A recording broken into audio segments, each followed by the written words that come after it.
Episode number 10 of the Board Together Games podcast is brought to you by last minute preparation, organizational skills, and listeners like you. Thank you. In this episode, we discuss Taverns of Tiefenthal, Great Western Trail, and Ragusa. We also complain about game collection organization, and we try to get finished recording early so we can get ready for Geekway Mini. Get off my lawn and give me my red. What is up, everybody? Welcome to the Board Together Games podcast. My name is David. My name is Jerry. My name is Kathy. And holy cow, the Board Together Games podcast has hit double digits. We're 10. What? Yeah. I didn't think we'd make it. Neither did anybody else. Nobody ever thought we were going to make it to 10. And, you know, as we're getting ready to start here, Jerry was vigorously typing on his keyboard into the show notes, prepping last minute for this episode. Yep. You know, it's just what we do. It's just what we do. We have busy lives, people. We have busy lives. Dedication, man. The dedication. That's right. I give it 100% at the very last minute. Every time. You do. You give it 100%, 25% of the time. Exactly. What have you guys been doing? Jerry, your life seems to be very interesting right now. Oh, man. It has been. I mean, I've got 4 more classes to finish my psychology degree. And I didn't really think about it, but I guess each class gets a little bit harder. So these next ones have been really in-depth. They've been taking a lot of time. And these are all condensed classes. So I'm reading a ton in order to finish this stuff up. But then there's the extra little bit that, you know, Geekway Mini is tomorrow, and I want to spend as much time there as possible. So even though all my things are due on Sunday, I'm trying to get them all done by tomorrow, like morning, before I have to take off in the afternoon. That would be ideal. Yeah. So I've been working till like 10 o'clock every night. On top of that, my part-time job I work at called me in twice this week. So I've been really, really busy this week. But I'm almost done. Hopefully I'll finish my homework tonight, and then I'll just be able to forget about it and enjoy the wonderful weekend of games. That would be awesome. Kathy, what's up with you? Just looking forward to Geekway tomorrow. I've been looking forward to it all week. I know. I'm so excited. I know. It'll be awesome. Yeah. So I just been trying to get everything, like you said, with work done because I didn't want to have to worry about it over the weekend. So I finally got it all finished this afternoon, so I am good to go. Adulting sucks. Yes, it does. But now we have 3 days of games. Woohoo! Well, I'm already thinking spring. Yeah? Dude. Isn't that terrible? Yeah, that's sad. Well, we have a little bit of property out here, and we grow a big garden, or we try to every year, and we also try to live as clean and sustainable as possible. And man, that's not only is that expensive, I mean, you have to start thinking about these kind of things in the middle of winter. Otherwise, the weather warms up and you're just not ready. So the biggest problem I'm finding is that when you take that much time getting ready for spring throughout the winter, it just makes the winter seem like it lasts forever. And it's been cold. I'm tired of the cold. I'm over it. I'm over snow. I'm over cold. It just needs to go away. Amen. So hopefully the weekend will help me kind of get my mind off of that. Ooh, and get this. Jacob, my oldest son, who is not the one of my children who is typically the gamer, has been asking me to play Role Player. Wow, Nice. That's great. Yeah, Role Player, if you don't know, is kind of a D&D inspired board game. It's a dice drafting game that puts you in the position of building your fantasy character. You get a certain class of character and a race, and then you have like an alignment, and you draft dice to build their different characteristics and things like that. It's not so much about that, but he's really been into Lord of the Rings and Tolkien, that kind of stuff here lately. So he's been looking at, because there's a ton of games out there that have the Lord of the Rings IP. So he's been looking at a couple of those. And Yeah. I'm definitely trying to encourage that. So Yeah. That's cool. the only issue there is that we are in the middle of our Machikoro Legacy extravaganza right now. In fact, Uh-oh. we just got done with game number 8 Wow. right before the podcast. So Man, you guys are busting through that thing. No kidding. this isn't really a spoiler, but spoiler as far as my opinions of it, we are having a blast. That's awesome. Very cool. I'm waiting until we're done with the campaign to talk about that one. So you can spoil the heck out of it. Well, no, I'm not going to spoil it, but I want to at least give, thanks, Jerry. Yeah, we didn't even finish Betrayal Legacy before you decided to just slash that to pieces. So that was cool. What? Well, but I had reasons for that, though, and I don't think finishing it would have changed those opinions. And like I said, I still want to finish it. Yeah, I know we will. I like our plan. That's a good plan. Yeah. And then speaking of previous episodes, Megan has actually been listening. She's on episode 5 or 6 right now. It's funny because she'll send me these little things like She sent me a text on her drive to work yesterday morning, and she said, tell Dave his dad jokes are funny and that I think they're funny. So even if nobody else does. All right. Aw, somebody likes it. Yay. Yeah. And then she gives me little bits of feedback, which I do not need to mention and things like that. And she also she asks questions like what's a Euro game? What's an Ameritrash game? And she's like, if you're trying to attract new listeners, you should probably explain those things. And I was like, well, most of the people who are going to be listening to this style podcast are probably at least versed enough to know what those things are. Yes. Right. Yes, I would think so. She's a complete noob when it comes to that. So I was trying to explain that to her, but the fact she's listening to it is really cool. She says she loves our banter at the beginning, and she also loves, just the way we talk about the games. And so much so that she said that she wants to start sitting down on Tuesdays and trying to play a game with us after all the kids are in bed. I was like, wow. Yes. That's great. I know. That's pretty great. You know what?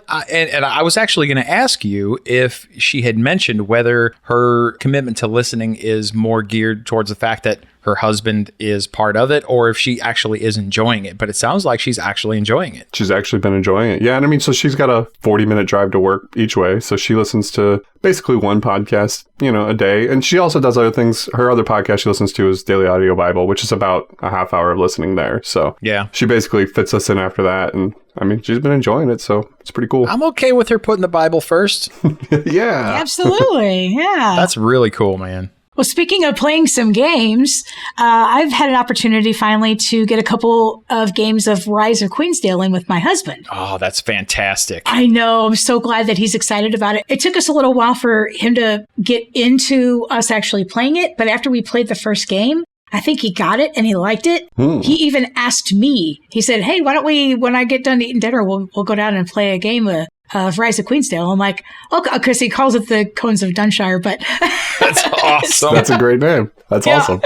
But he actually asked to play it, and that's the first time I think he's ever actually asked to play a game. So I was really excited about that. Yeah, it's been really enjoyable. I love all the different decisions that you could make. I don't want to give any spoilers or anything like that, but the game itself is really interesting for me. And it seems like it's, I guess, I don't want to say gateway, but it's light enough that he is enjoying it and getting into it as well. So it's really great. And yeah, that's what I noticed about that one when I played too, is that it seemed to me, and I'm coming it from through the glasses of somebody who is a fairly experienced gamer, but it did seem to me like it did a really good job of building, starting off slower to let people who maybe weren't as well versed in the ways of gaming kind of into it and kind of built upon that. So here we are finding another reason why I don't like legacy games typically is because you can't talk about them on podcasts because you might spoil it for somebody. So yeah, exactly. Boo and hiss. Mm-hmm. Oh, and yeah, remember our last episode I talked about the games I picked up at the secondhand store? Yeah. Yes. One of them was Mad Gab. Yes. Mm-hmm. Do you remember, or have you had an experience ever where you were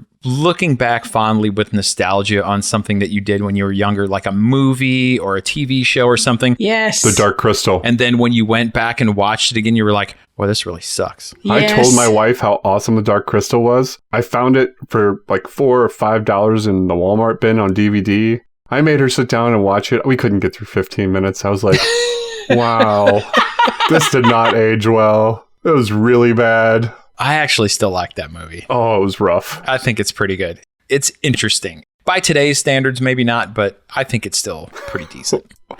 But the reason I bring that up is because that's kind of how I felt about Mad Gab. We've been playing it with the kids, and yeah, it just, not as good as I remember. Not as good as I remember. Oh, that's unfortunate. However, Password was the other game that I bought, and we have been having a blast with that game.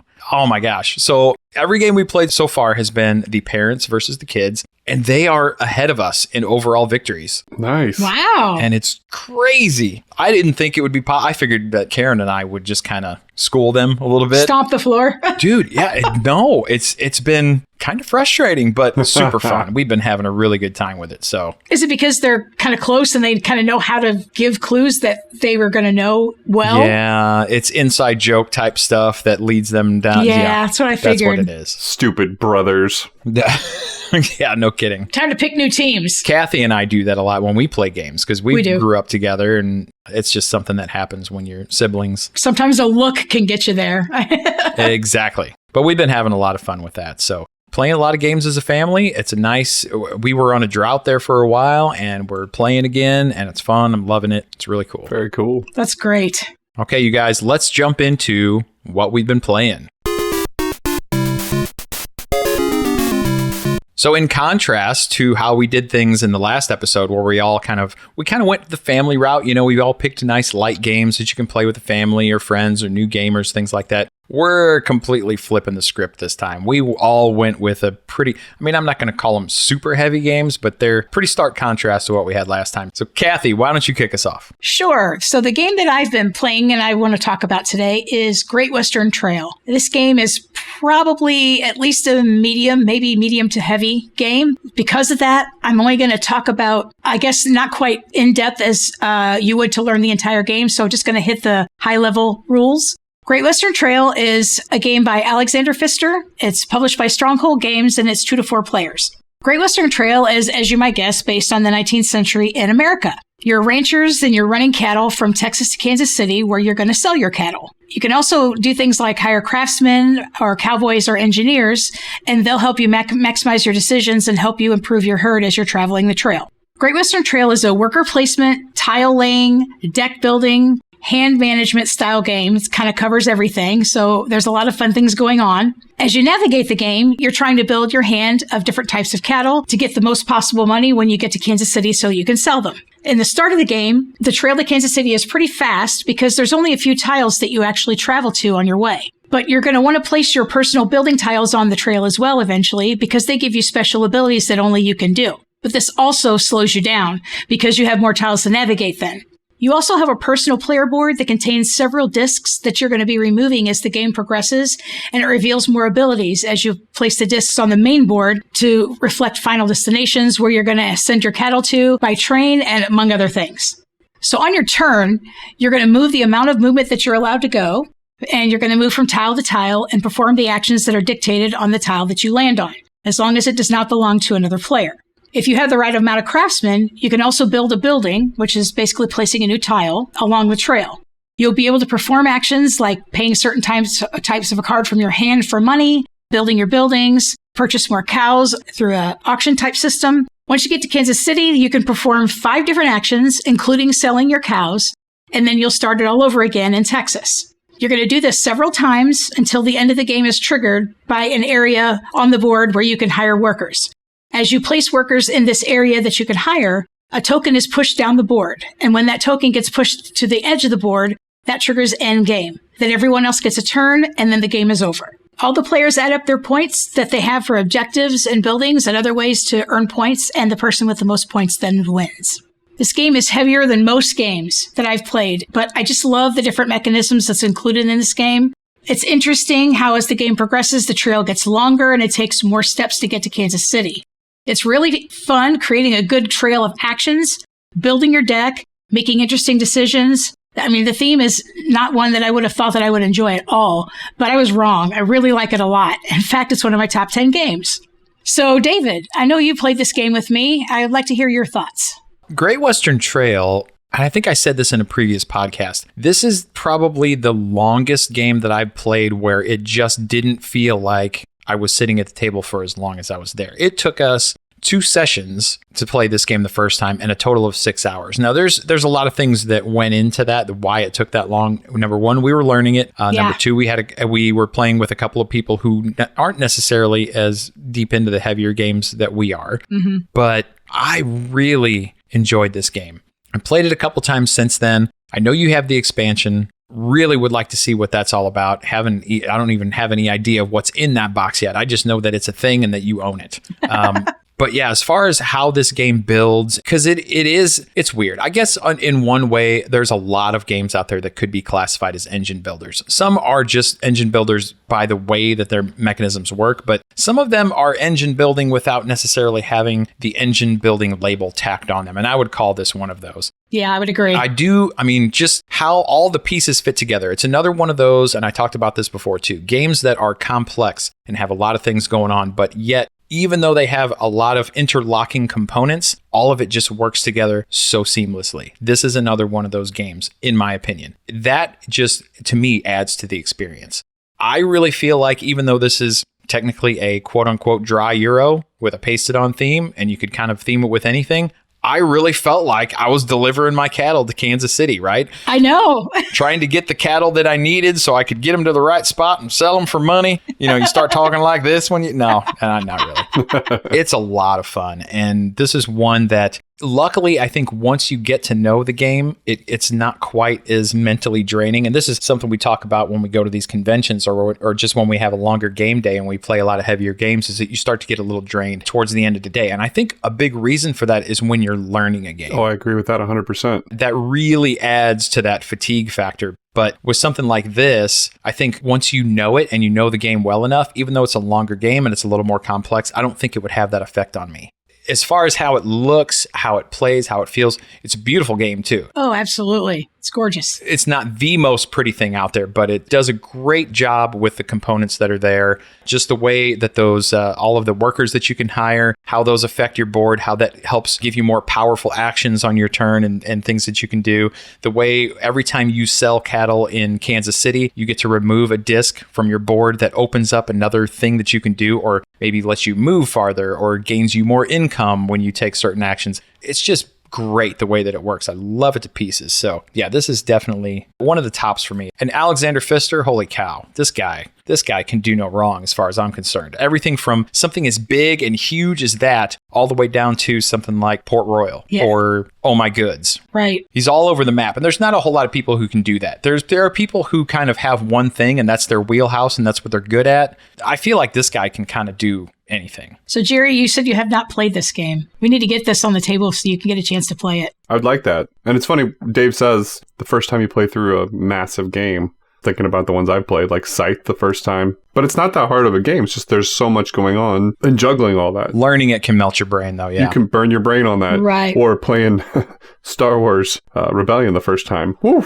I mean, it probably took us 6 or 7 hours to play it the first time because neither of us knew how to do it. And then, yeah. Or even like Star Trek Fleet Captains. But now all those are comfortable games for me. And I sit down and while they are a great game, I play through them and I'm like, oh, look at that. It was 2.5, 3, 4 hours. And it doesn't seem like it. So if y'all are having that experience with this game, I look forward to this. That sounds like a good game. Yeah, and who doesn't want to buy cattle in Texas and sell them in Kansas City? You know what they do with those cattle, right? Yeah, they kill them. They end up on my plate and it's delicious. Delicious. Give me some filet, please. Medium rare wrapped in some bacon. Ooh, that sounds delicious. I've kind of gotten to the point in my life where I'll eat a filet, don't get me wrong, but that's far from being my favorite cut of meat. I was saying that, but remember that cow that we split? Yes. I forgot we had the fillets down there and I cooked them up a week ago. I bet they're good. They were amazing. They were so good. Well, that was a special cow, though. That was a special cow. What did we call her, Bessie? No, his name was Chauncey. Chauncey, yeah. His? Yeah. Okay. You sure? Yeah, he was a dude. It was a dude? Yeah, he was a dude. Did you get a part I didn't get? No. Oh my gosh. Man. Just ask it. I want to know how you knew. That's all. We actually did probably get parts you didn't get, but holy cow, man. It's a family podcast. So that's one of my favorite heavy games, Great Western Trail. Yeah, so we're going heavy or heavy-ish games. Actually, I wouldn't consider this one to be a terribly heavy game. There's a lot of moving parts, but yeah, we'll get to our thoughts on a little bit. But what we've been playing, and we all three played this twice now, it's Taverns of Tiefenthal. This is a game by Wolfgang Warsch. It's put out by Schmidt-Spiel. It's a 2 to 4 player game. And this has been getting a little buzz around the community. So we thought we'd give this a play. I got it for Christmas. The theme is, you are a tavern owner in the town of, get this, Tiefenthal. Yeah. You're trying to attract the best customers in order to be the greatest tavern owner in Tiefenthal. So there you go. Yeah. It's just fun to say. It is. It is. So yeah, this is a Eurotastic game. It's a deck builder. It's kind of a tableau builder if you consider the tavern and how you have to flip parts of it. It's a dice drafter and it has a placement mechanic. But all those seem to work really, really well together. There are multiple actions per round. And there's actually, like, when I say multiple, there's like 8 actions per round. Some are done simultaneously and some are taken in turn order. But honestly, a round doesn't take that long. I'll kind of break it down for you. So Taverns of Tiefenthal, it's played over 8 rounds and it has 7 phases. I think I said 8 earlier, but it's 7 phases. It starts off with a new evening, which is just moving the round marker up. If you're playing the base game, I believe like most rounds, but not every round, you get a bonus of some sort. If you're playing the advanced game, there are at least one, and in some cases with the schnapps, there can be multiple bonuses you'll get as the round moves up. And those bonuses vary per round. Then phase 2 is the tavern fills up, and everybody plays simultaneously. Everyone draws from their personal deck, so that's the deck building side of it. And then you fill out your tavern, and you keep filling it out, and there could be like, you'll put a barvac down, you'll put a barmaid down, you'll put a monk down. You stop filling it up when your last table is filled, when your last patron has arrived. You could have a great round where you are got multiple different things working for you, or you could have a terrible round where you just pull 4 straight patrons, and that ends your round. That's part of the deck building and the randomness of the game there. Then phase 3 is, here comes the waitress. It's also played simultaneously. Everybody who has one waitress in one form or another, which you can flip part of the board and get a permanent waitress, which means every single time you'll get to roll 1 bonus die of your color. Or you can also pull waitresses from the deck. And if you do that, you can get up to 3 extra bonus die that are just your dice. You don't have to share them with anybody. And you can use them for whatever actions work best for you. So you'll get those, you'll roll them, you'll place them on your board. Phase 4, it's called How Can I Serve You? And in turn order, everybody rolls their dice, they place them on the little beer coaster, and then you draw 1 dice. Then you pass them around until every single person has got 4 dice. And that concludes that round. And then the next phase is pretty fast. It's a planning actions phase. So basically, you're just going to go through and you're going to figure out where you want each of these dice to be activated. And this is where it gets a little bit tricky because each die, the iconography on the board game is pretty clear. But each die can help you activate a card or a part of your board. And that works by if a patron, for instance, has the number 5 on them, then if one of your dice that you pulled has number 5, you can place it on them and then receive the corresponding bonus, which might be 5 monies. I think they call them doubloons in the game. Or it might be 3 monies, or it might be, for patrons, it's only money. Or you can go ahead and place it on a monk, which in the bottom right corner of the board, it's a 1 or a 6. So if you have a 1 or a 6 that you drafted, this is where what you draft becomes important. You can place that on there, and for each monk you have, or if you flip the board, you'll get 2 for each die that you've placed. You will get the corresponding number of beer, which will help you in buying more cards. Actually, specifically, those will help you in buying patrons. So yeah, you'll plan out your actions, and you'll get all of your bonuses, you'll get it ready, and then everybody goes to, it's time to serve the guests, which means in turn order, each player takes all of his actions, and he may choose to first buy a patron with beer, and then if he has a couple extra, he can put those in beer storage. And that's one thing I did forget to mention. All of your doubloons and all of your beer are virtual. So you'll have to spend it, or if you have a little bit of beer storage, or if you have a little bit in your safe, which in the beginning of the game, you can save up to 2 of each. You can let those roll over to the following turn. But pretty much, you have to announce what you're doing and then say, I'm going to purchase this guy for 6 and I have 7 beers. So I'm going to store 1 beer for next turn. And that would be your beer phase of that. And then you say for your doubloons, I've got 10 doubloons. I'm going to buy this guy for 4, this guy for 5. And then I will store 1 for the following turn. So that will be your in turn order. We each do that. You remove all your dice. You put them back on the board or on the beer coaster. And then the last part of this game is that just closing time, the semisonic song. So everybody needs to clean up your board and remove your discards because you can't stay here. So that's what you do. And then you do that 8 times. And each round, it's an engine builder, so to speak, because each round you're getting more things. You're flipping over more parts of the tavern. You're basically upgrading different parts of the tavern. And you're getting more and more done with each of your turns. And at round 8, the game ends, and I love the scoring mechanism. It's super simple. So after you've done all of this stuff, you're just basically counting up the victory points on the cards.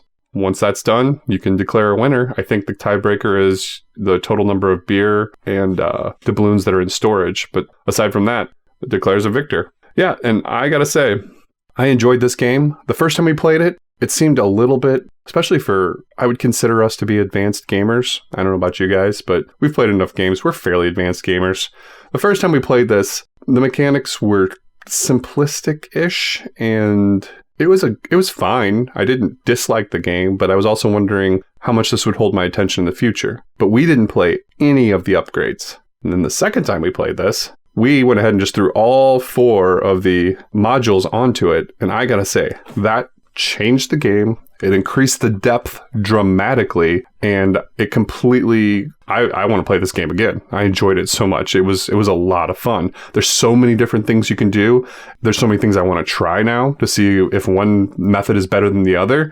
That it's something I definitely want to do. What were your guys' thoughts? Oh, I did a 180 on this game from first play to second play when we added all the extra stuff. So I don't know if I would necessarily agree that I felt the game was simplistic. To me, it was just kind of boring with the basic rules. It had some interesting things going on, like just the overarching concepts of the game. Like you have these 2 currencies, and not much of that changes from basic game to advanced game, which is kind of cool. Yeah. You're doing basically the same thing. It's just that in the base game, it just felt like I'm kind of going through the motions. And if I don't get the dice drafted that I need to help maximize the efficiency here, then I'm not going to win. Whereas in the advanced game, I felt like I had a lot more freedom and ability to mitigate some of that junk.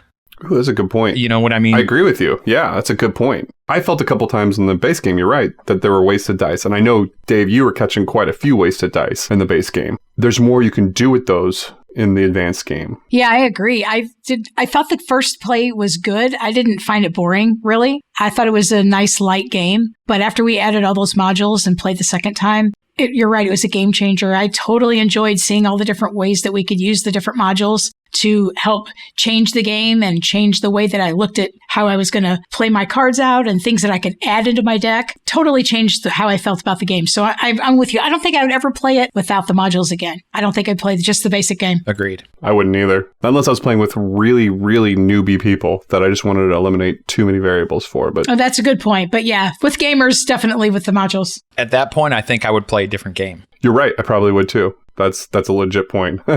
So the concept of the multiple currencies and the restrictions that you have on what you can do with those things and how much you can store from round to round, all good stuff. I love the upgrades that you can do on your tavern, right? Like every single spot where you can do things in your tavern can be upgraded in some way, shape, or form. The schnapps is amazing. I thought that was really cool. Schnapps was cool. So good. It was so great. The visitors and the visitors, or what do they call them? No, the entertainers that show up. Yeah. In rounds like 2, 4, and 6, or whatever it is.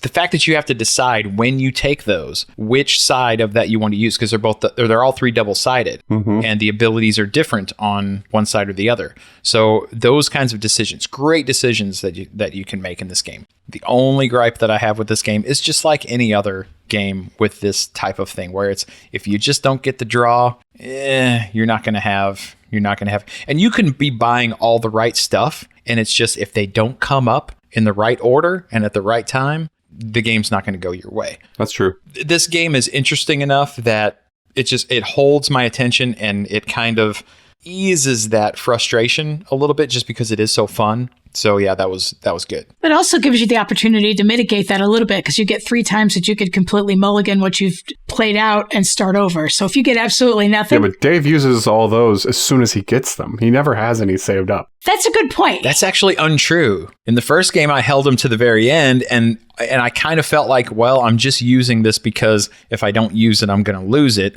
This wasn't a horrible draw, but I could probably do better. And then one time it actually hurt me. And then in the second game, I'm like, well, instead of just waiting until the end, if I feel like I got a bad draw, I'm going to go ahead and use it because I may not get another really good opportunity to use this. This draw was horrible. I'm going to take advantage of that. And those are 2-sided too. So if you decide you're not going to use the redraw mechanism, you flip it over and you can move one more up on, which I didn't even talk about this, but the monk track, which is just another way of getting small bonuses throughout the game, which can really help you. You got that track. And then if you play the is it module 4 or module 3 that adds in the bartender tracking system as well? The prestige track, I think it's called. Oh, the one at the bottom of the board? Reputation tracker. That's what it is. Where you just keep looping around and get, what do they call those? Signatures or something like that? Well, the signatures is a whole different, that's a different part of it. But yeah, those are all the different modules that give you enough different things to do that you never feel like you're pigeonholed into like, oh no, this die is completely wasted. I'm just ruined. Pro tip from the team at Board Together Games. If you have this game, if you get this game and if you're at any step beyond beginner gamer, play with all the modules. Always play with all the modules. Don't mix and match them. Just put them all in and play. Put them all in. Use them all. So much better. The only one I might not do is the very beginning. I love the very beginning. I thought that was great. It's hard. Like, if you pick the wrong one, then you kind of feel like you're behind. But I think they balanced it enough that you're not really. It's just you have a different start. And if you know the game, you can build your entire game on that beginning strategy. That's a good point. Unless you're me and things go to pot quickly. It is a game that has a fairly decent luck element, a fairly significant luck element that you can mitigate, but not extremely. But I still enjoyed it. Can you define your luck element? Are you just talking about the dice rolls, or are you talking about the deck draw? It's the deck draw and the dice drafting. The dice drafting isn't as lucky because, honestly, I was just as interested as what I was passing other people as what I was taking for myself. Me too. It really was. Not the person directly to my right or who was 2 spaces away from me, but 1 and 2, I was definitely looking at what I was going to be delivering to them, you know? Sure.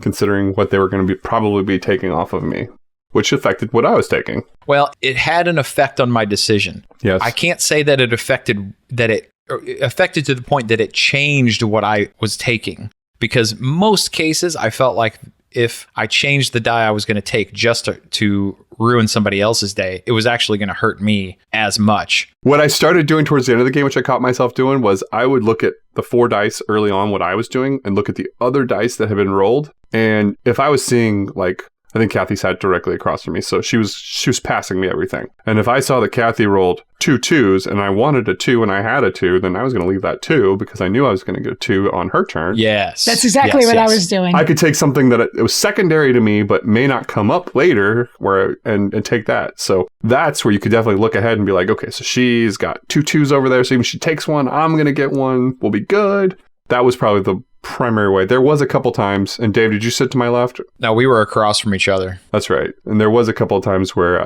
I considered he probably needs this, and it's a flip whether or not I could take this one or this one, so I'll take the one he needs. What did you guys think of the artwork and components and all that, the production? Popping it out was a little frustrating, which means their puncher doesn't work 100%. You had to be really careful. Oh, yeah. I remember you telling me that. As you guys were coming over that night, I was popping everything out, and a couple of the little components they started to peel back on the cardboard, the upper layer, and I had to catch it and use a knife and cut it, which is a little bit frustrating. But the components, I think, overall are very nice. They're all well-made cardboard, and I love the flippability of the modularity of the whole board is really fun. That's what I was going to say, too. I loved how our board was really nice, thick cardboard, and all the different ways that you can flip it around and make it work a different way and do all the upgrades. It was really cool. And it seemed like there's a lot of games that have those interlocking cardboard components that tend to break down and wear out very quickly. Mm-hmm. Once you've pulled those pieces out, flipped them over, and pushed them back interlocking with each other again a couple times, they start to fray and peel. These seem like they're going to hold up fairly decently because they're not fit together so tight that it causes a problem. So yeah, overall, the artwork was a little cartoony and kind of cutesy, which I think works well for this game. It definitely does. I would say, all in all, Wolfgang Warsch does it again. Yeah, man. So that's Taverns of Tiefenthal by Wolfgang Warsch. I think we all like it. Maybe. A little bit. Possibly. Yeah. And the game that I'm going to highlight this week is called Ragusa. So yet another Euro, and this one is designed by Fabio Lopiano. It is published by Braincrack and Capstone Games, and it is for 1 to 5 players. And in Ragusa, we are builders in the great city of Ragusa, seeking to build the best legacy in this maritime Mediterranean port by efficiently engaging in the production and trade of olive oil, silver, wine, and fish through the city's walled harbor. In Ragusa, players will place buildings in both rural and city areas that will generate resources, convert those resources to commodities, assist in building the harbor walls and towers, and ultimately score victory points.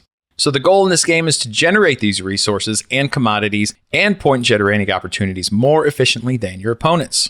To do this on your turn, you're quite simply going to take one of your buildings and place it on a space on the main board that will border 3 different hexes. The top of the board has rural hexes and the bottom has city hexes. The rural hexes give you access to resources that are needed to build in other areas and in hexes where you already have buildings. Wood is used in building rural buildings, and stone is used for building in the city. So on every subsequent turn, when you place a building on a hex border that already contains one of your buildings, it requires that you already have production of that resource equal to the number of buildings that you placed in that hex. You don't spend these resources, but you must be generating them. So when you're placing a building on a hex, you have to look at every hex that it touches and see how many of your other buildings may be sitting on those 3 hexes. And then you have to be generating resources, and it has to be wood for the rural hexes and stone for the city hexes, equal to the number of houses the greatest number of houses that you have on any one of those hexes. So for example, if I place a building that is sitting in a hex that already has 2 more of my buildings on the border, and it's a rural hex, then I need to be generating 3 wood. If it's on the border of a city hex that contains 1 other of my buildings, I will have to be generating 2 stone in order to legally place that building. So what happens is, at the beginning of this game, you're usually spending a few turns, every player is, getting your resources built up in the rural part of the board, and then the rest of the game is spent mainly in the city, placing buildings there. In the rural areas, you get resources like stone and wood, which I already talked about, but also olives, grapes, and ore. In the city, there are buildings that let you refine those resources into olive oil, wine, and silver. There are also city buildings that let you build segments of the wall, the harbor wall, also towers within that wall. There's spots that let you sell fish for victory points, spots that let you trade commodities for victory points at market value, which I'll explain shortly, and also spots that will let you gain bonus cards for endgame scoring, set yourself up for trading sets of commodities at the end of the game for victory points, and trading commodities in the harbor for victory points. In order to trade with ships that are in the harbor, there's always 5 ship cards that are in the harbor and they get replaced when they're taken. You're going to have to spend commodities that you previously generated based on whatever the cost is for the position that that card is sitting in. So it might be an olive oil or a wine or a silver or something like that. You'll have to spend that commodity, then you'll take the ship card, and that will generate victory points for you. Another thing that happens when you take those ship cards is that the market gets affected. So of those 3 commodities, there's a market value that starts at the beginning of the game, and then anytime those ship cards are taken, there's an effect of that card position that's going to move one commodity down in value, and then the card that comes out from the deck to replace that card is going to raise a commodity or certain value. Trading with the ships in the harbor is one way that you can score points, but you also score points for building the wall. And each wall segment is going to score you a point, plus it's going to score you points for each building that touches it that is of your player color. There's also a bunch of endgame scoring. Each player scores for their longest stretch of contiguous wall of their player pieces. They're also going to score points for bonus cards that you've gathered during the game, and also for selling sets of commodities that you still possess at the end of the game, provided that you have houses surrounding this center hex in the city that allows you to do so. So players are going to place a number of buildings dictated by the number of players, and once the last building is placed, scoring is calculated, and the player with the most points is the winner. So Ragusa has some very interesting mechanisms. That's the first thing that I'll say about it. The resource generation, for example. It's kind of cool that you don't spend those resources. You actually, by virtue of you having a building that borders certain hexes that generate certain things, that just says, hey, I've always got these things available to me, which is kind of cool and kind of a unique take on that. There are some other games that have done it, but it certainly kind of goes against the grain, which I kind of like. This game is a very, very interesting puzzle, and it's kind of difficult to grok. In fact, as we're recording this, I've actually had some difficulty coming up with the correct words to explain how some of these things work. And of course, with the magic of editing, you don't get to hear that. Another interesting mechanism is the city hexes, which I didn't explain in the overview. Almost all of the city hexes around the border of the city are going to trigger every time somebody places a building on them, and they trigger in clockwise order. So for example, if I place a building on the hex that allows me to build a wall segment, I will do that thing on my turn, build that wall segment, score points, and then if somebody else comes along after me, say then Kathy comes behind me and places a building that borders that same hex, she's going to get to do that action, and then I'm going to get to do the action again. And it just keeps going and going and going like that. Every time somebody places a building that borders that hex, everybody going in clockwise order is going to get to trigger that same action, which is pretty cool. It's not something that I've seen before. And what makes that interesting is you're going to want to make sure that you get in early on the hexes that you plan on activating a bunch of times during the game. The only ones that don't trigger in clockwise order like that are the ones in the center that allow you to gain bonus cards for endgame scoring and then also sell your commodities in sets at the end of the game for scoring. So the last thing I'll talk about in gameplay is the market. The market is different than most games where generating or selling commodities affects the market. It's only trading with the ships that affects the market values, and I explained that earlier. So to wrap it up, the one thing that I took away from this game is that the mechanisms are very unique to me based on a lot of other strategy games out there. I agree.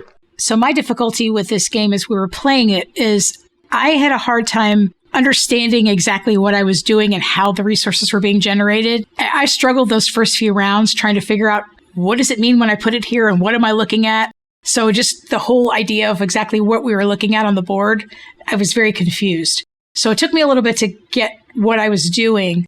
And I feel like I didn't play a good game of this at all because I wasn't being efficient in the city and I wasn't being efficient with my resources. I felt like there's a lot that I learned the first game. I did not do well the first time, and I would really like to try it again, knowing now how to play the whole game all the way through and see if I can do better this time because I did not do well the first time. Well, I think that's to be expected in a game like this, though. I think something like that is kind of by design.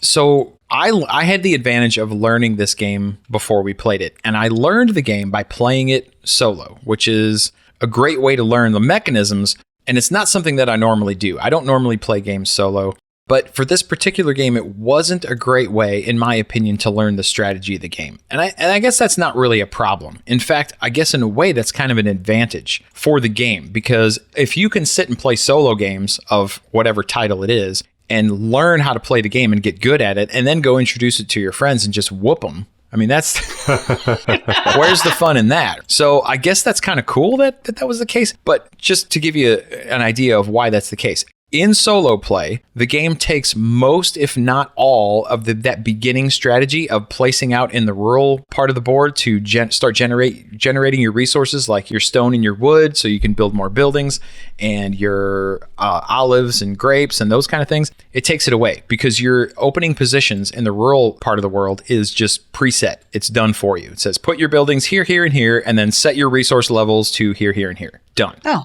Weird. So you're just playing a city game at that point? Basically, I mean, it's 90% of the game or more is the city. The only time you need to worry about the rural is if you plan on really focusing on one city space where you're going to need to have a lot of stone or something like that. You might have to go grab another spot where you get some more stone. Or if you wanted more grapes, if you want to focus on a wine strategy or something like that. But yeah, it kind of took away...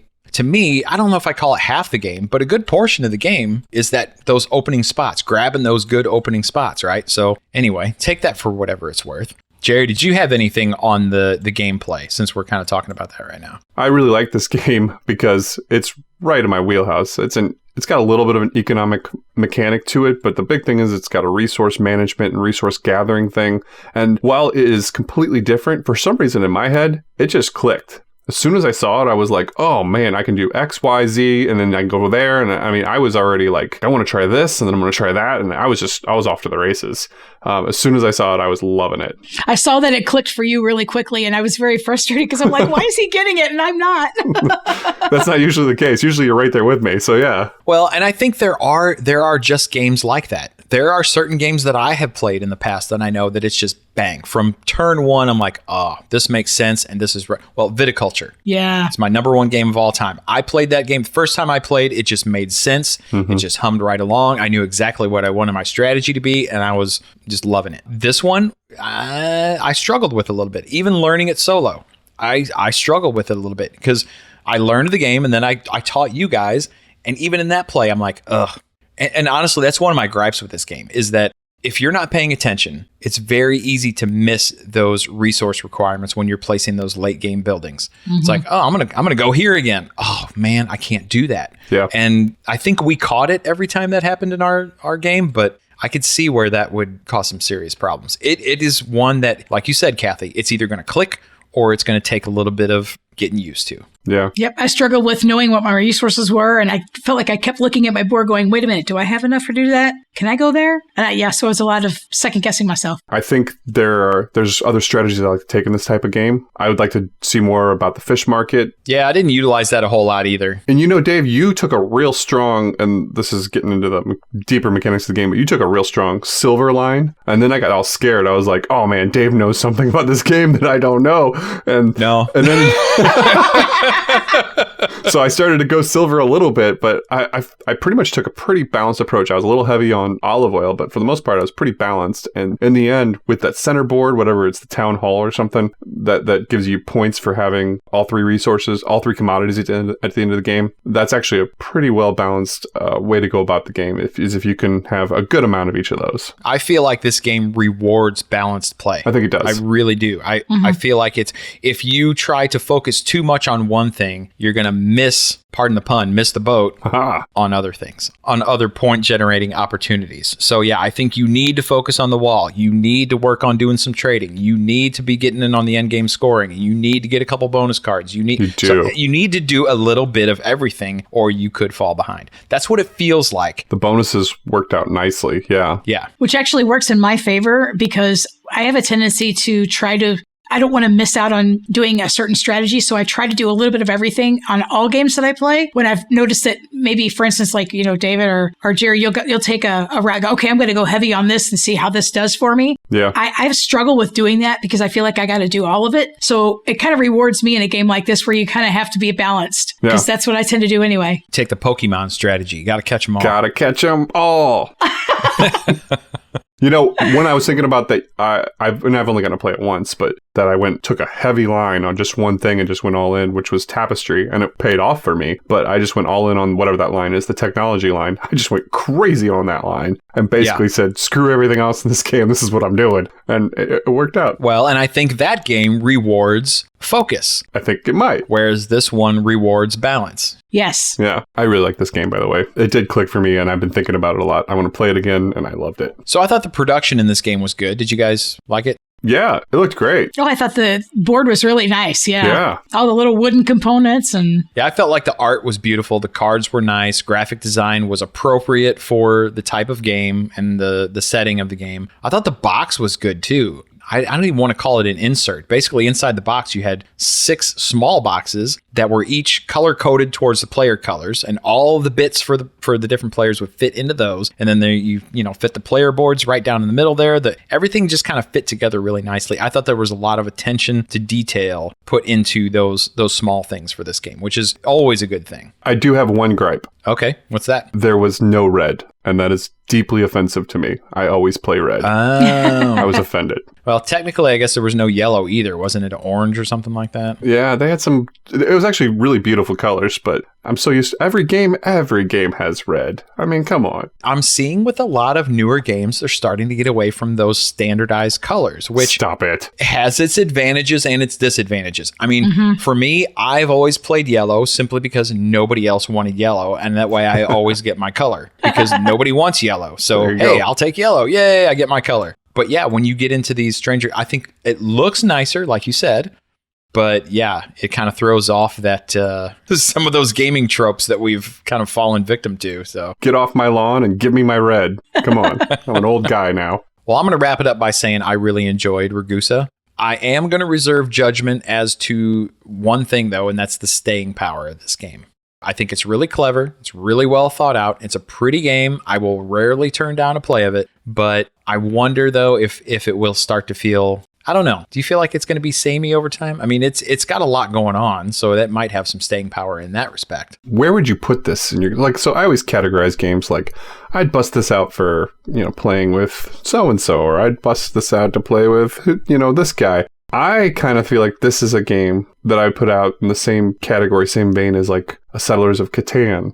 And I'm trying to think of some other examples, but like that kind of thing where you got resource management. This one's a little more economic-y, if that's a word. So you feel like this is more of a Gateway Plus-y type of game? I was going to say that too. I don't think it's really Catan because it's heavier than that. I love playing Catan now, y'all. Your Gateway Plus, like so. Well, no. I do too. Okay, but I feel like this one's pretty crunchy. The reason I say that is because it's got some of those, I would call them more difficult concepts to wrap your head around, like the fact that you're producing resources and they never go away, but you still have to be able to calculate every time you place a building. And I think that ties back to the fact that you said this game just clicked with you. Oh, maybe. But I feel like this is one that doesn't click with, may not click. I didn't click with me right away. It didn't click with Kathy right away. So that's, I think, where we're coming from, where we maybe think it's a next level game as opposed to being in that same wheelhouse as Catan. Well, this better be like categorization. Like what style, where would you put this game? Like, that's what I'm kind of asking, I guess. I would call this more of a gamer's style game. Where does this go on my shelf? I would put it with things like Raccoon Tycoon, all right, and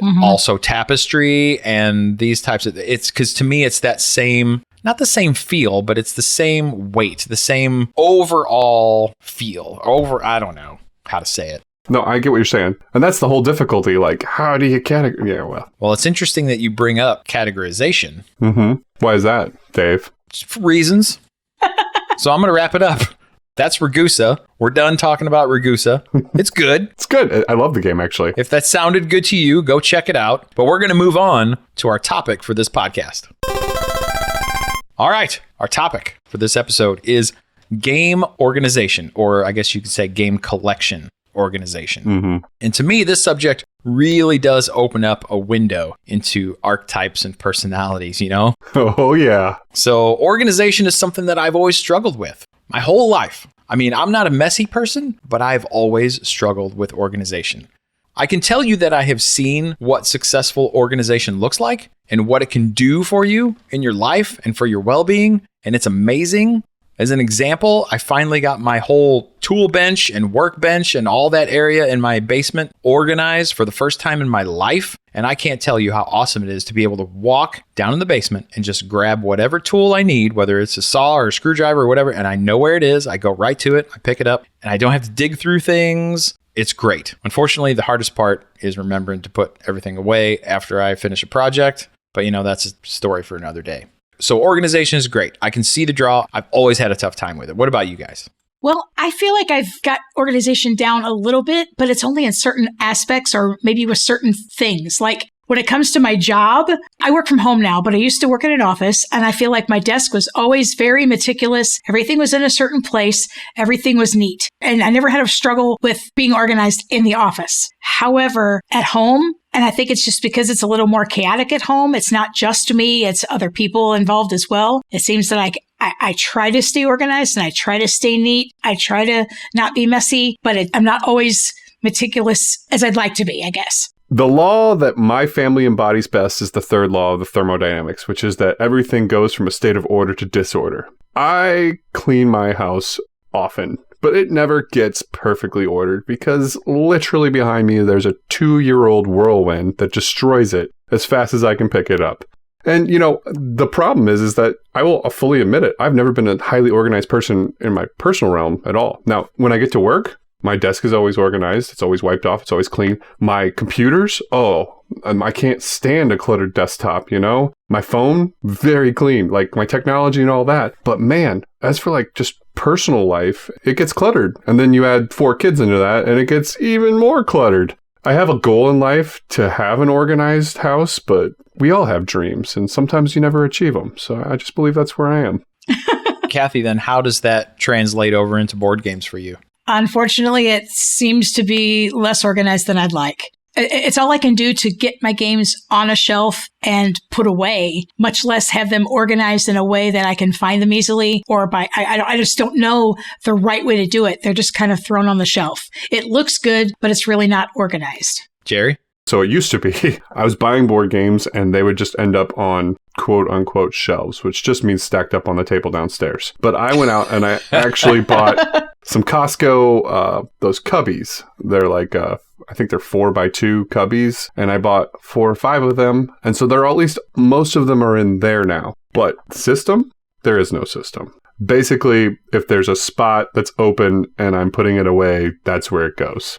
And the box fits in that. And the box fits in that spot. Correct. That is where it goes. So, but I want a system. Like, I so badly want a system. Oh, I know. I've only been a collector for about 5 years. And yes, I said collector. We've had that conversation before on this podcast. but I've already been through a number of different strategies when it comes to organizing my collection. Now, what I can tell you is that my collection looks good. So I am fortunate enough this house that we bought a couple of years ago had a dedicated dining room, and we as a family just don't use a dining room. It's not something that's important to us. We don't have formal dinners with family members and things like that. Everything's always very casual. So we didn't really have a need for it. And it's off in the corner of the house that otherwise would probably never get used. That is now my game room. So I went out and bought some of the similar thing, Jerry. I bought the IKEA Kallax shelves, 2 of the 4x4 shelves and 2 of the 1x4 shelves. And then I have another small bookshelf that has all my smaller games and card games and that kind of thing. Yeah. Even though I've got that room and everything looks good, I do keep it straightened. I keep,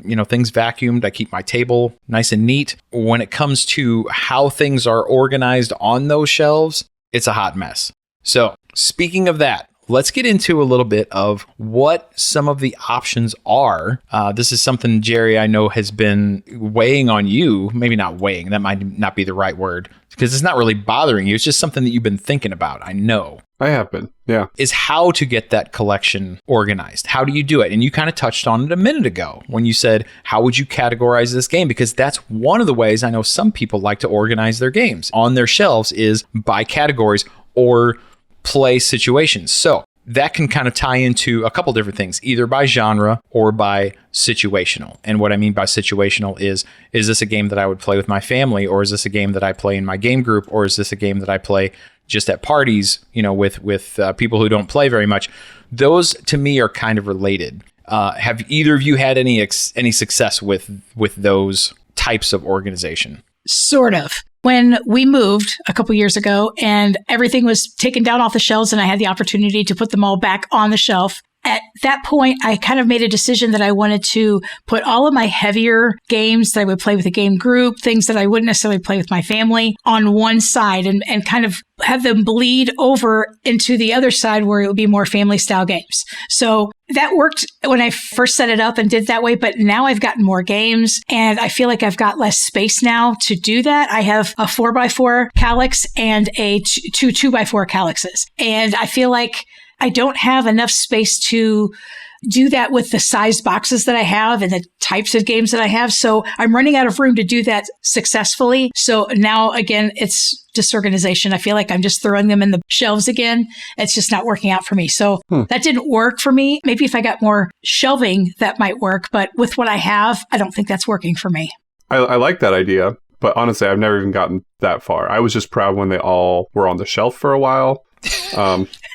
I was like, that's awesome. I've done something and it's great. But now I do want to take it to the next level. I'd like to actually be able to, I'm working it out in my head. I could put like all the family games and the kids games closest to the stairs. And then the ones that are the heavier ones that get busted out less, put them all the way to the end, closest away from the stairs. Those tend to be the bigger boxes anyway, so it would make sense that way. That's definitely one way I could do it. Sure. So another thought or another way that I have heard people doing this is alphabetically. Nope. And while I think that one's great in theory, I think that one in practice is probably the worst. Oh, yeah. That's terrible. Do I look like a library? I'm not a library. What are we doing here? Well, every time you buy a game, you're going to have to rearrange the entire shelf. Oh, my goodness. And what are the odds that every game that I have that starts with the letter A is all going to have the same size box? Good point. Not going to happen. No. So, unfortunately, that's a no-go. For me, anyway. For me, right. Too. I think for across the board for us. I think for everybody. Another one is something that you kind of hinted at already, Jerry, with what you were talking about is play frequency. So that can kind of tie into either the genre or the play situation is how often you get it to the table. Those things can kind of go hand in hand sometimes. Because, yeah, your heavier games don't get out as much. I mean, yeah, it makes sense. But that is one that I kind of use myself. But I think probably the one that I end up going with just by default because it works the best, even though it's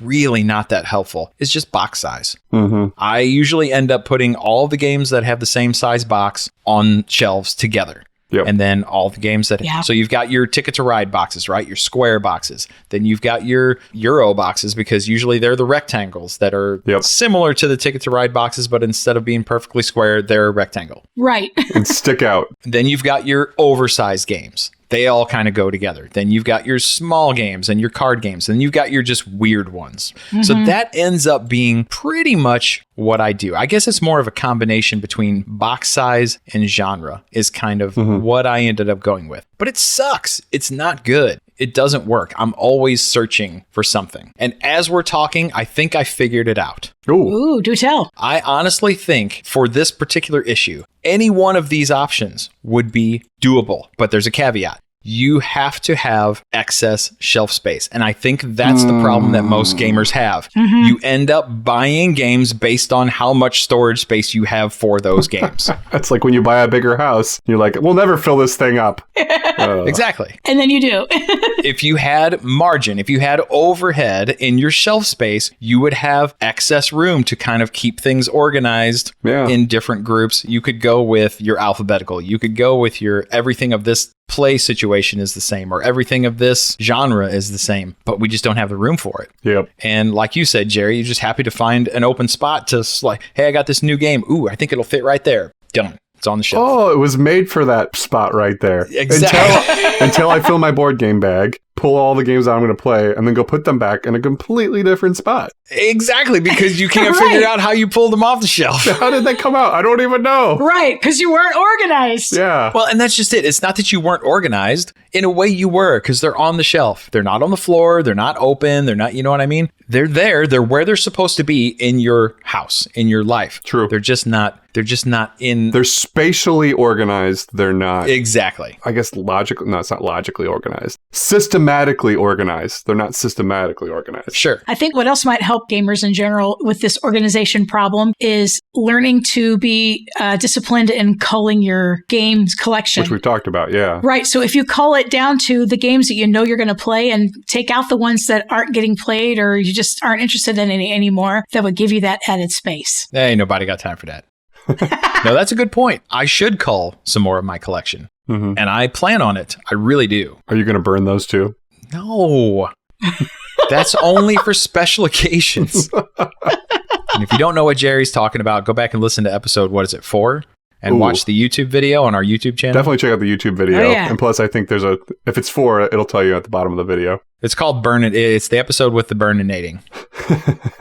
And if you know the burninating reference, then bonus points for you. Oh, yeah, Trogdor. You know, I've yet to play that game. That game was kickstarted I know. a year and a half ago. And it got some good reviews, too, but it's hard to find. Yeah. I don't know that it ever made it to retail. It might have been Kickstarter only. Oh, well, maybe that's why I could never find it. But I would like to play it. Me It looks like a too. fairly basic cooperative game, but still, though. Whatever. Just because of what it is, I would like to play it. Uh-huh. I need to burninate the countryside. And the peasants. Please. I want to burninate them badly. With your consummate V's. Burninate. You know what? I just had a great idea. I think, at least for me, and I won't speak for you guys, but that I should take a picture of my current tragic situation and post that to social media and get people's opinion on what's going on there. Because after the tears, maybe I'll get some help, which I would not mind. I think that's a great idea, first off. Great idea. Okay. We're totally going to do that. So, yeah, what we'll do is maybe a couple days before this episode goes live, we'll get that out there. All right. Get that out there and get some opinions. Cool. I would love to hear if there's some ideas that would help me. Please, folks, don't make it complicated because I'm just going to be real with you. It ain't going to happen. Give me a good broad way to deal with my board games. I'll apply the best one and then I'll take an after picture and it will look slightly better. I promise. Yes, Jerry has 7,000 kids, so his time is limited. It is. It is. It's the KISS method. Keep it simple, silly. Yeah, and stupid. Yeah, I thought it was keep it simple, stupid. Well, I don't want to be mean to our listeners. Oh. Well, no, Jerry's the stupid one. No, I'm the stupid one. Oh, Jerry's stupid. Okay. You never hesitate to call me stupid when we're playing games, so come on. Hey! But You're not supposed to tell it's everybody funny. that. My kids know. So they have the run of the basement, which is basically turned in. It used to be my man cave. And now it's basically just the kids' play area. With the exception of 2 things, which is my desk area where I work. They know not to touch anything in there. And to not touch my board games. And when their friends come over, the first thing they say is, don't go in Dad's desk area and do not touch his board games. We like playing down here. We don't want to be grounded from playing in the basement for a month. So please don't touch his board games. So they at least know that. So once I get them organized, they won't mess with them, thankfully. I have the advantage of my kids being a little bit older, so I've told them many times, I'm like, if you guys don't ever hesitate, if you want to play something of mine, just grab it. You don't even have to ask. Just take it, go. I can't wait for that day. Yeah, that's you got a few years for that yet, but it'll happen. Yeah. The other thing I want to address is something that you said about your situation, taking a picture and calling it your tragic situation. First world problems, man. Oh, I know. I do know that. Here we are sitting on and sometimes I just have to take a step back and just be thankful for the things that I have. We all should be. Oh, yeah. Oh, yeah. I mean, oh my goodness. We're all sitting here with the ability of excess income to be able to spend on things like that. And it's what a blessing. Oh, no. I say that in jest anyway. I don't think my situation is tragic. I'm blessed coming. I'm blessed going. It's awesome. But I absolutely know that you do. But you know what? I feel like sometimes we should be more thankful than we let on. We know that we're thankful. But listeners, just so you guys know, this is not lost on us. We are fully aware of the fact that we are very blessed to be in the situations that we are. We are all able to spend some money. And I'm assuming that if you're listening, you are in a similar situation as us, is that you have prioritized your life around this hobby and that you have the ability to do that. And just so you know, if you're in a situation where you can spend any money on something like a bunch of cardboard in another cardboard box, you're in the top 2% of people in the entire world. Yeah. Just keep that in mind. Yeah. And as far as me, the one that I thank for that is God. Absolutely. No doubt about it. First, you look at the time period in history with the lowest mortality rate worldwide.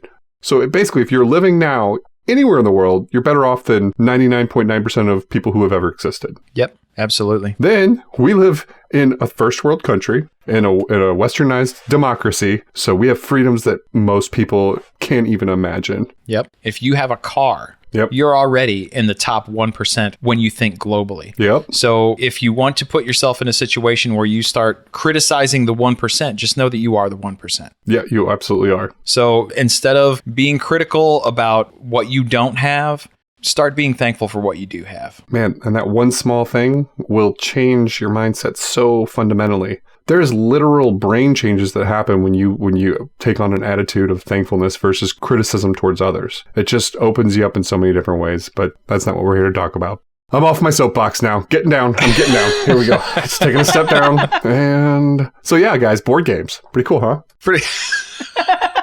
Yeah, I've heard they're great. Yeah, super great. Super great. I think that's kind of covers any of the initial conversations we wanted to have about board game collections and how to organize them. And as Jerry mentioned, we're going to do a follow-up. We're going to follow this up on social media or in social media time or in you guys' time. This will be the follow-up to the social media. So yeah, we're going to see how that goes. Yep. And then I will work on it. It will only take me 2 or 3 years, and then I'll post the after picture. It'll be cool. Thanks, Jerry. Yeah, no problem. Nothing like timely social media interaction, That's right. There, buddy. By then, there won't even be a Twitter. It'll be like something completely else. It'll be like Hooter or something. No, that doesn't sound good. That's terrible.